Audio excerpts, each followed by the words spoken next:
High court ভ্রূণের লিঙ্গ নির্ধারণ ও তা প্রকাশের অনৈতিক চর্চা বন্ধে এক ঐতিহাসিক রায় দিয়েছেন। এর ফলে এখন থেকে গর্ভস্থ শিশুর লিঙ্গ অর্থাৎ ছেলে না মেয়ে এটি প্রকাশ করা আইনগতভাবে সীমিত থাকবে। সোমবার বিচারপতি নাইমা হায়দার ও বিচারপতি কাজী জিনাত হকের সমন্বয়ে গঠিত হাইকোর্ট বেঞ্চের দেওয়া রায়ের পূর্ণাঙ্গ অনুলিপি প্রকাশিত হয়। রায়ে বলা হয়েছে, অনাগত শিশুর লিঙ্গ নির্ধারণ ও তা প্রকাশের প্রচলন নারীর প্রতি বৈষম্যকে উস্কে দেয়, কন্যা শিশু হত্যার ঝুঁকি বাড়ায় এবং সমাজে ভারসাম্যহীনতা তৈরি করে। তাই এটি সংবিধান ও মৌলিক মানবাধিকারের পরিপন্থী।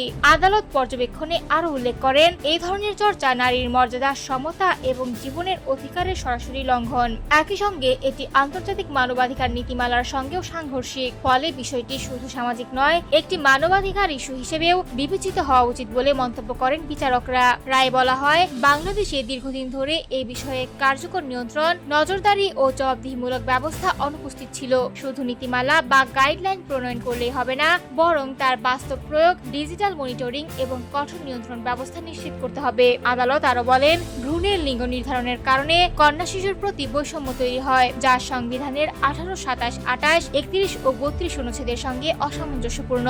এছাড়া আন্তর্জাতিক মানবাধিকার সনদেও এর বিরোধিতা করা হয়েছে। বিশেষভাবে উল্লেখযোগ্য, আদালত এই নির্দেশনাকে কন্টিনিউয়াস ম্যান্ডামাস হিসেবে ঘোষণা করেছেন। এর অর্থ হলো, এই রায়ের বাস্তবায়ন প্রক্রিয়া ভবিষ্যতেও আদালতের তত্ত্বাবধানে থাকবে এবং অগ্রগতি নিয়মিত পর্যবেক্ষণ করা হবে।